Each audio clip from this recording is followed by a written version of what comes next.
Bismillahirrahmanirrahim. Assalamualaikum warahmatullahi wabarakatuh. Kebawah Dulia Maha Mulia Paduka Seri Baginda Sultan Haji Hassan Al-Bolkiah Muizzuddin Wad Daulah Ibni Almarhum Sultan Haji Umar Ali Saifuddin Sa'adul Khadiwaddin Sultan dan Di-Pertuan Negara Brunei Darussalam pagi kemarin berkenan berangkat menghadiri Majlis Royal Audience with His Majesty Pria Ban Samnang Pria Bromonin Norodom Sihamoni, King of Cambodia. Majlis berlangsung di Royal Palace Phnom Penh. Ketua-ketua negara dan kerajaan ASEAN berada di Phnom Penh bagi menghadiri sidang-sidang kemuka ASEAN ke-40 dan ke-41 serta sidang-sidang kemuka berkaitan yang akan bermula hari ini didahului dengan majlis pembukaan. Para pemimpin ASEAN kemudiannya akan mula bersidang semasa sesi plenary diikuti dengan sesi retreat bagi mengetengahkan agenda dan keutamaan ketiga-tiga tunggak komuniti ASEAN serta memperkukuhkan kerjasama ASEAN bersama rakan-rakan dialog semasa sidang-sidang kemuka berkaitan nanti.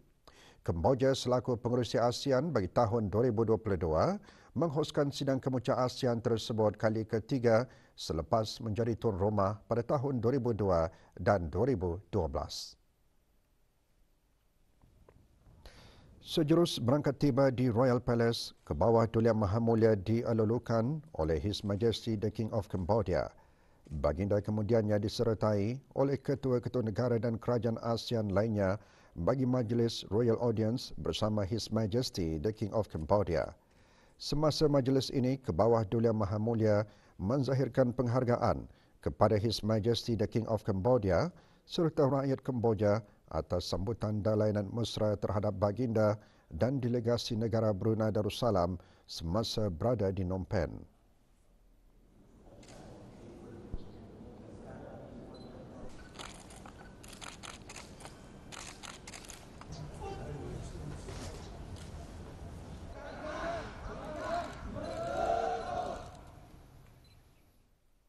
Kebawah Dulia Maha Mulia Paduka Seri Baginda Sultan dan Di-Pertuan Negara Brunei Darussalam petang kemarin berkenan berangkat menghadiri ASEAN Leaders Interface with a Representative of ASEAN Youth. Sesi berlangsung di Soka Phnom Penh Hotel.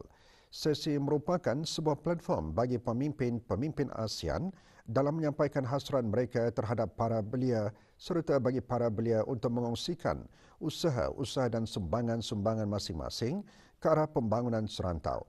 Semasa sesi ini, para pemimpin ASEAN dan perwakilan belia ASEAN antara lainnya membincangkan mengenai peranan belia sebagai pemimpin masa depan ke arah meningkatkan pembangunan mapan di rantau ini. Semasa ASEAN Leaders Interface with Representative of ASEAN Youth ini, negara Brunei Darussalam diwakili oleh Awang Muhammad Abdul Wafi bin Haji Sofyan, Ketua Operasi dan Ketua Urus Setia Sukarelawan Belia COVID-19 dan Dayang Nur Izzah Ahmadiyah binti Malik Iskandar, mahasiswi jurusan Undang-Undang dan Syariah, Universiti Islam Sultan Sharif Ali Yunisa. Sebelum berangkat baling, Kebawah Dulia Maha Mulia berkenan beramah mesra bersama perwakilan negara Brunei Darussalam berkenaan.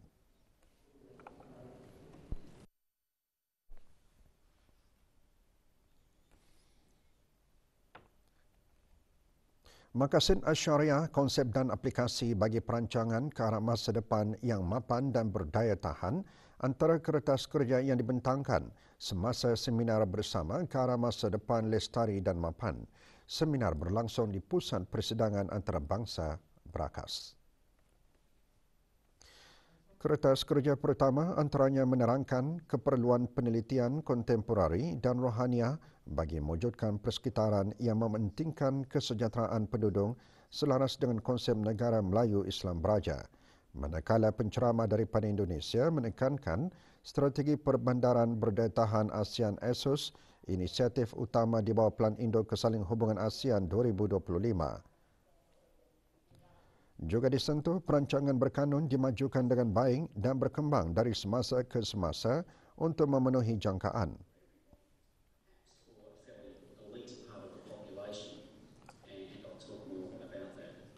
Turut dikongsikan sistem maklumat perancangan guna tanah bersepadu bagi memperbaiki kualiti perkhidmatan untuk memudahkan akses maklumat penggunaan tanah secara dalam talian di Semenanjung Malaysia.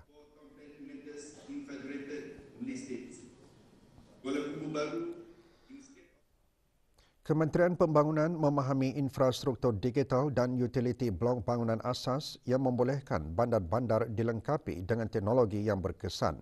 Bagi Kementerian Pembangunan, salah satu yang diberi tumpuan memulakan pengurusan infrastruktur pintar dengan faktor-faktor utamanya ialah keselamatan, cepat, penjimatan kos dan kehidupan berkualiti.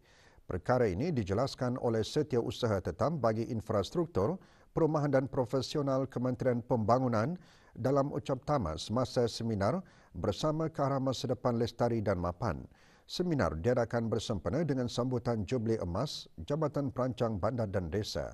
Acara berlangsung kemarin di Pusat Persidangan Antarabangsa Berakas. Menurut Jurutera Awang Haji Amir Hishamuddin bin Pihin Orang Kaya Amar Pahlawan Datuk Seri Setia Awang Haji Zakaria, dengan pengesahan pintar tersebut, bencana akan dapat dielakkan melalui pengawasan dan pengesanan awal. Agensi-agensi akan dapat menerima amaran dan mengeluarkan arahan-arahan kerja secara automatik.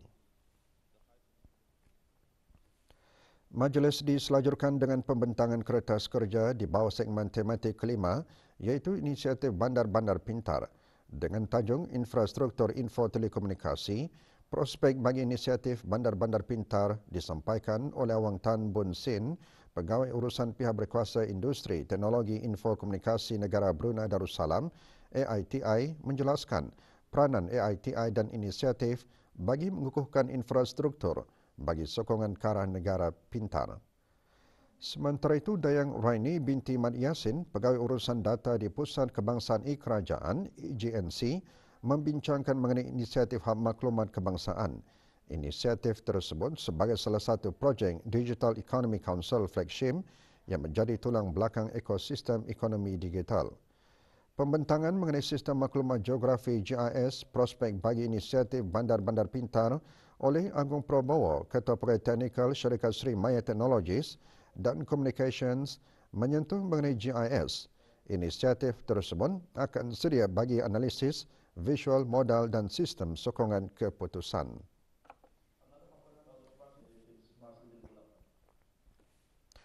Masih sukar untuk meramalkan dengan tepat sejauh mana gangguan industri 4.0 terhadap industri dan pekerjaan di Asia Tenggara.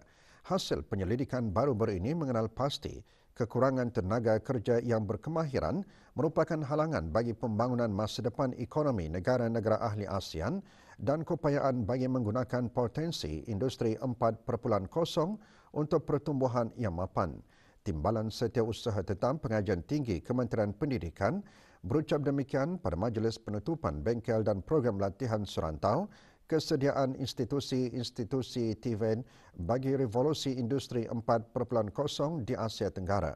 Majlis berlangsung kemarin di Pusat Serantau Simeo Vokteng, Gado. Dr. Chin Wei Ke mengongsikan pembangunan industri telah memberi impak dan akan terus menjejaskan cara hidup, belajar dan bekerja. Oleh itu, projek penyelidikan adalah penting sebagai persediaan industri dan institusi-institusi TVET bagi revolusi industri 4.0.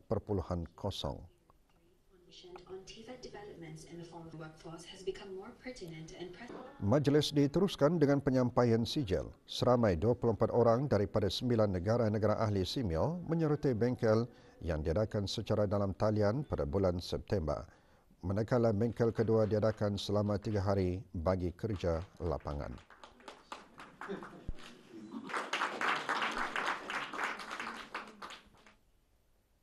Auda ingin menderma kasut terpakai. Auda boleh melakukannya dengan menyerahkan kasut-kasut terpakai di bawah inisiatif projek Donate Your Shoes yang merupakan sebahagian daripada tanggungjawab sosial korporan syarikat Aerotech Sports. Kasut-kasut yang didermakan akan diagih-agihkan kepada beberapa buah pertubuhan amal bukan kerajaan di negara ini. Projek Donate Your Shoes boleh dilayari melalui Instagram runtrailnation.brunei. Inisiatif tersebut menyasarkan 1,000 pasang kasut selama sebulan hingga 10 Disember depan. We want to promote the act of giving and giving the opportunities of everyone, underprivileged communities in Brunei, to receive donated shoes. The 3 main organizations that we have selected for charity is Pusat Ehsan, pusat bahagia and rumah kompleks kebajikan. Inisiatif ini diungkapkan bagi memupuk kesedaran dan mengelakkan pembaziran dalam kalangan masyarakat. It's more than just cleaning out your closet. You're helping change someone's life. Of 1,000 Inisiatif yang baik dan kerana ianya boleh menghindari daripada pembaziran, encourage orang untuk mendonate untuk kepada orang-orang yang lebih memerlukannya kasus-kasus itu. Usaha memartabatkan dan memperkasa bahasa Melayu di negara ini terus dipergiat dengan pelaksanaan projek atau kegiatan yang mampu mengarah kepada pemeliharaan dan pendokumentasian khazanah budaya bangsa. Dewan Bahasa dan Pustaka melalui bahagian penyelidikan, dokumentasi dan pengiktirafan akan mengadakan projek penyelidikan bahasa dan kalimat tua. Kemarin diadakan takliman mengenai projek tersebut yang dihadiri oleh penghulu-penghulu mukim dan ketua-ketua kampung serta ahli pusat kegiatan warga emas Tutong. Takliman berlangsung di Perpustakaan Dewan Bahasa dan Pustaka, daerah Tutong. Semasa takliman, Awang Suib bin Haji Abdul Wahab, pemangku pengarah Dewan Bahasa dan Pustaka, mengongsikan projek penyelidikan yang akan dilaksanakan bermula bulan Disember merupakan sebagai usaha untuk menjejaki kewujudan bahasa dan kalimat tua yang pernah dituturkan dan digunakan oleh masyarakat Brunei untuk diperkenalkan semula menerusi pendokumentasian. Penyelidikan ini dirancang dan dilaksanakan selama 2 tahun yang akan melibatkan ketitihan tim penyelidik DBP untuk menyusun, mencari, menjejak bahasa dan kalimat tua di ke-4 daerah. Taklimat juga akan diadakan di daerah Blain pada 16 November di Perpustakaan Dewan Bahasa dan Pustaka Kampung Pandan, Kuala Blain. Manakala di daerah Brunei dan Muara serta daerah Temburong akan diadakan di Balai Sermayuda Dewan Bahasa dan Pustaka Brakas pada 17 November ini.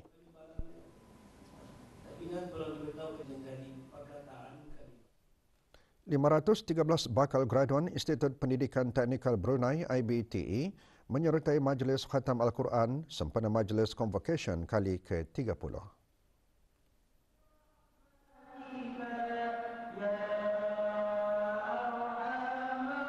Majlis merupakan salah satu acara tahunan sempena Majlis Convocation yang bertujuan menyuntik semangat dalam jiwa pelajar untuk mencintai Al-Quran dan membudayakan amalan membaca Al-Quran dalam kehidupan seharian.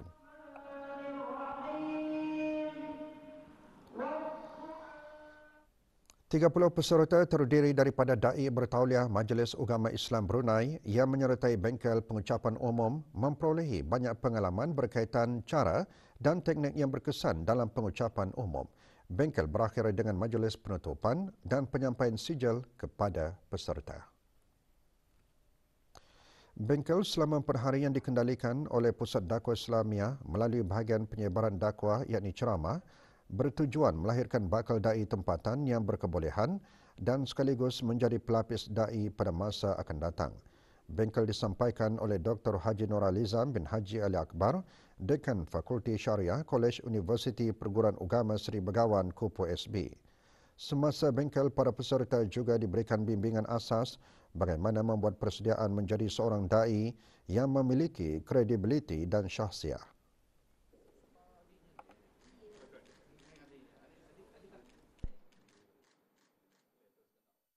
Alhamdulillah, para peserta memberi maklum balas bahawa banyak ilmu baru dan dapatan yang mereka perolehilah daripada bengkelan ini. Bengkelan ni sangat-sangat membuka mata kami lah. Jadi antara yang diutarakan ataupun diterangkan kepada kami ialah berkaitan dengan jenis-jenis pengucapan umum. Bahawa seperti mana penting memastikan isi yang disampaikan itu, penting juga untuk memastikan isi itu disampaikan dengan cara penyampaian yang berkesan lah. Sangat bersyukur sebab kami tahu macam mana untuk berkomunikasi dan semestinya di dalam pengucapan umum. Bagi meningkatkan kredibiliti pegawai dan kaki tangan masjid dalam mentadbir sesebuah masjid, satu sesi dialog diadakan di Dewan Serbaguna di Jamiah Sri Hasnil Bolkiah, Kampung Kiarong. Hadir Awang Haji Amir Hisham bin Haji Masri, pemangku pengarah Hal Ehwal Masjid, Kementerian Hal Ehwal Ugama. 96 pegawai masjid yang baru berkhidmat menghadirinya. Sesi dialog antara lain di Hasran melahirkan pegawai dan kaki tangan masjid yang cemerlang, dinamik dan berkualiti.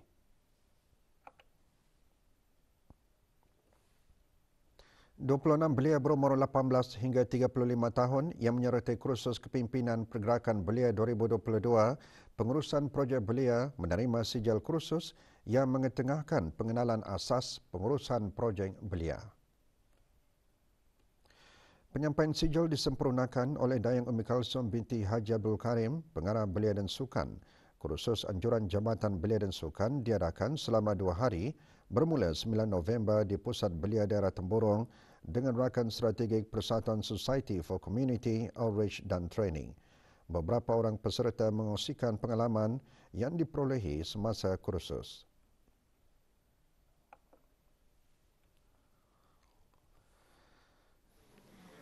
Alhamdulillah, dengan ada program ini yang dapat membantu diri saya untuk menjadi pemimpin muda belia yang lebih proaktif dan menjadi agen belia yang siap siaga untuk masa hadapan. Banyak memberikan, antaranya adalah confidence ataupun kepercayaan diri untuk bersuara, dan juga antaranya juga di dalam projek ini mengajar cara-cara untuk membuat proposal. Dalam program ini, saya berkesempatan untuk berkenalan dengan organisasi bukan kerajaan yang lain dan mengetahui cara mereka mengendalikan projek-projek mereka yang terdahulu. Seorang lelaki warga negara Filipina didakwa atas kesalahan di bawah bab 15-1 Akta Imigresen Penggal 17 kerana tinggal lebih masa di negara ini. Arnel Alonso Saluda, 40 tahun, dijatuhi hukuman 3 bulan penjara dan 3 kali sebatan atas kesalahan tinggal lebih masa di negara ini selama 607 hari setelah PAS Imigresen mansuh. Hukuman berkuat kuasa pada 5 November. Status harian normal baharu COVID-19. Satu kes berada dalam kategori 4 iaitu yang memerlukan bantuan oksigen dan di bawah pemantauan rapi. Kementerian Kesihatan memaklumkan 521 kes dilaporkan sembuh kemarin. Jumlah keseluruhan pemberian 2 dos vaksin COVID-19 bagi kanak-kanak berumur 5 hingga 11 tahun 86.4%. Bagi remaja berumur 12 hingga 17 tahun yang mendapat 3 dos vaksin 61.8%. Dan liputan bagi rakyat dan penduduk negara ini yang mendapatkan 3 dos vaksin 78.7%.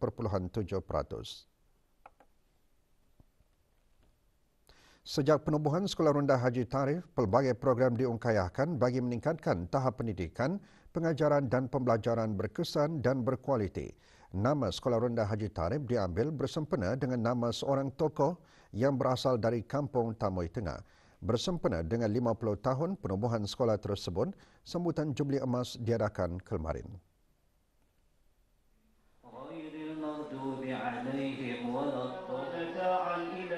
Majlis diselajurkan dengan penyampaian hadiah penghargaan dan perasmian mini galeri restaan Sekolah Rendah Haji Tarif.